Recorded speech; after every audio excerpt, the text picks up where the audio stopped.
Hi, my name is Mikey. This is Tyler. We're the founders of Innovative Start Organization, a nonprofit teaching financial literacy. In these videos, we inform you on financial and economic topics. Today, we're going to be pushing off a little of the things we talked about in our last video that had to do with unemployment and some of those things. So, we're going to talk about some factors that have stemmed from that and hopefully hit on some things that you guys maybe have been talking about amongst yourselves or just seeing in the news. So, one of the first things we want to get into and kind of like basically summarize is the unemployment aspect and what that means for the economy. So, I think a lot of people have their reasons or whatever it is behind why there might be some slow like hiring processes or whatever that looks like. I think one of the biggest things that we've seen, which is AI, obviously being one of the bigger markets right now and trending topics as far as like implementing within jobs and just people using it on their personal matters. But yeah, I would say I've read a couple articles about AI taking over entry level jobs. Now, with that being said, um, we are only at the beginning of what AI can do and some of the things that it's capable of. So I would say it's only, going to shape and change going forward. But what happens is for those entry level jobs is that it takes away from those recent college grads or anybody within like a 1 to 2 year range of experience. Um, those staff level roles within, corporate or whatever AI is being implemented in, um, it's it's taking away from that ability to get that experience and then move on to the next step. Because to get a senior like role or to, switch jobs or to come in as a more experienced individual, you obviously need to get that experience firsthand, right? But if you can't get a job and or get that experience, where does that leave you with your degree? Um, I know a lot of times too, people count degrees as experience because obviously you're learning on the go within that time frame. Not every single time would you get into a job and they're like, oh yeah, we'll count your, your graduate year or whatever as extra experience on top of whatever you have. The times people ask for experience and level of the degree. So, um, just one more thing before I pass it on to Tyler.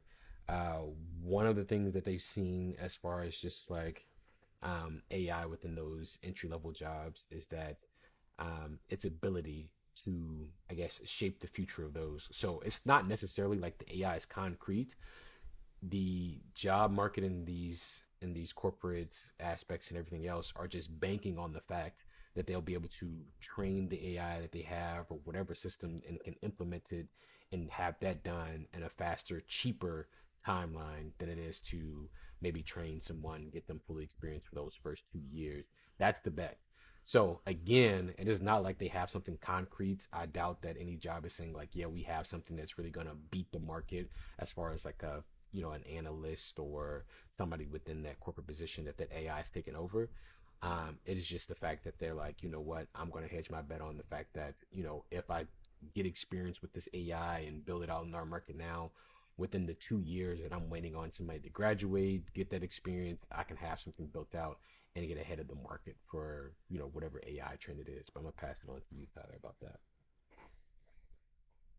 Yeah, I'm curious. There's a lot of hype around this, so I was trying to decipher between like the hype and the noise and also like what's applicable and it's gonna happen. I did see an interesting example though of like a beginner financial analyst role that someone that would um, sort through the earnings reports, things like that. This individual said something that would take a week long. They ended up were able to do in like an hour with AI, like searching through these reports, analyzing them, taking that back internally to their teams. And this is for again a beginner role. So um, it will be interesting. I'm curious to see how much it's going to replace. I'm wondering if it's just going to be like an add-on to current roles. Like if you know how to do your job well alongside AI, like you'll be more secure and will be in a better standing in your position.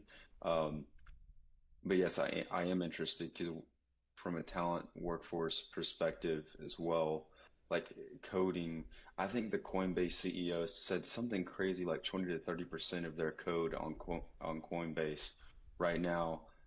he said it's on X, is like currently enhanced by AI or used by AI. I forgot the exact wording, but anyway, that's a big deal. So I'm even curious, my friends that are in the coding software space, are they needed? What do they do in the future?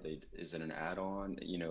I'm not too sure yet, but I am watching it closely, and it is interesting. Again, though, we saw all the noise around the crypto boom, whatever. Like, we don't want to fall for the hype trap and all everything, but there is something to say here that there's some jobs to be taken, um, unfortunately. Yeah, and to follow along with that, essentially what you're looking at is, can they train? Because the AI just, it doesn't just do things just because you say it does. It has to be trained and trained and trained. Two perspectives you can look at, right? Is you get somebody at that staff level to learn to use AI and therefore train it while also learning it, right? So it's a double kind of edged sword in that sense where, this AI that you're potentially using and training is helping you and the company, but also could, eventually replace you in that sense. I think in this time point right now, if you're a junior or senior in college and you're like, oh yeah, let me get these internships for this job searching, add some type of AI perspective, whatever. If you need to really look at the job outlook and really do some research within your field. Is that something that you can see as far as like a near future implementation? Because if it is, you don't want to graduate and not have that under your belt. Um, Learn to utilize it. I mean, even the people that are on the older side of corporate America or whatnot don't know how to utilize the AI. So you as somebody that's younger, can really get into that. You can bring something to the table with that and enhance your resume and your skills by saying like, oh yeah, like, I know how to fully utilize AI in order to create a better job function. Because it, at the end of the day, right, and that whatever industry is using that AI, obviously they need to cut costs somewhere, right? If they're presenting to, a client or whatever, they're gonna say, yeah, like we know we've been charging you this much. You're gonna look for somebody within our competitors to give you a cheaper deal, right? And a lot of the times the issue was only just recently, to be honest, and I feel like it's already about to flip, is that they were offshoring some of that work. Now they're like, actually, we don't even need to pay anybody to offshore when we could just get AI to do it.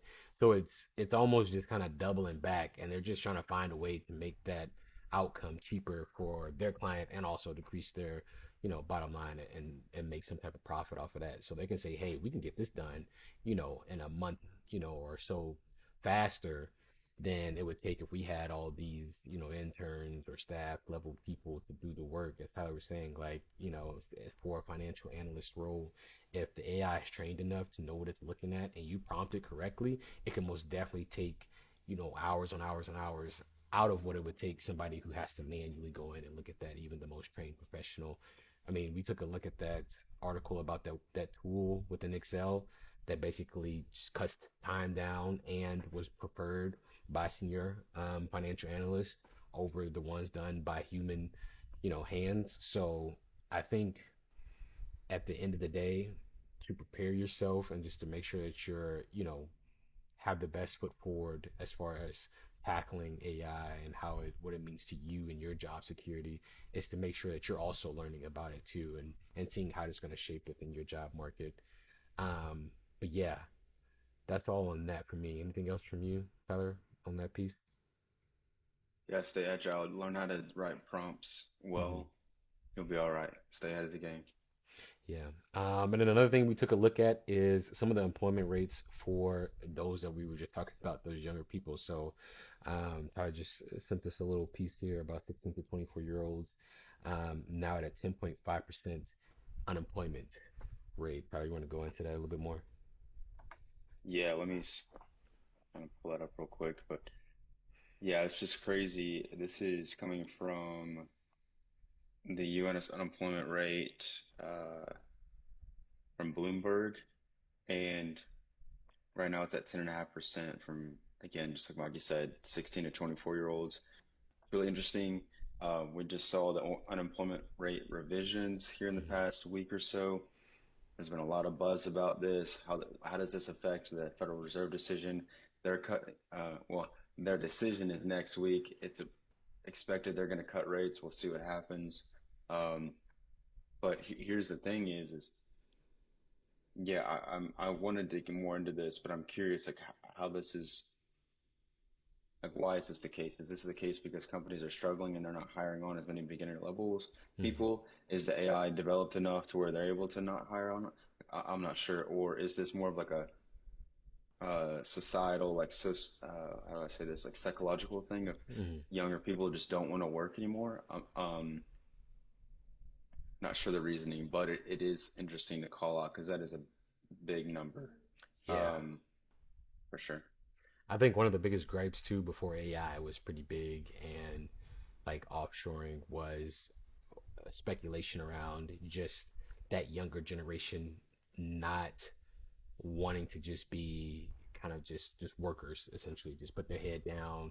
That they had a lot of challenges as far as like, hey, I don't want to do 70-hour work weeks or whatever that looks like. They either saw their parents do it or whatever, so they had more pushback, right? As far as benefits and everything else, you saw jobs and just corporate all the way around doing things toward, mental health, work-life balance. That's where you saw these, hybrid schedules come out. It wasn't just really the pandemic that was making things remote, but companies were making a shift to cater towards being more beneficial and not just, hey, this is your work, come in, do your 9 to 5, and that's it. So they were trying to lean towards that way, right? And the trend was that they felt like they were being probably taken advantage of by those younger workers because they're like, hey, we're giving you all these benefits and nothing's really changing from the work that we're getting or the output, right? So then that's when you start to shift. Okay, so where can we start, divvying these things out? So that could be a speculation. AI could be a speculation. Only time will tell. We don't really know because that's a stat hard to pull up with only, a short time span. So what we're really going to look at, right? And I think, in my opinion, the main factor being AI is one, what particular jobs are there that are not there, right? If we're looking from 16 to 24 years old, you're not gonna you're not going to have anything crazy besides like grocery, retail, or whatever else, right? Those jobs that pay minimum wage, all the way up to the point of like entry level jobs, right? This is the things that we were just talking about, right? So if the case is that it is AI or it's one of those minimum wage paying jobs, then we need to look at it, what it is about that minimum paying job, that retail work or whatever, right? Is it the fact that consumers don't have enough to spend and therefore those companies don't have enough money to bring on people if that's the case, right? I would say if you're a large retail company and you look at your prior 2, 3 years compared to this year, and you see in the trend in unemployment, and then you also look at, are people spending the same amounts as they did prior years, right? You might have some days maybe where, oh, you're like, okay, our consumers are in here spending and whatever, but only time will tell because price increases and everything else might keep on par with your bottom line, but you don't actually know are consumers actually spending more money in your store versus just buying your product for $15 more.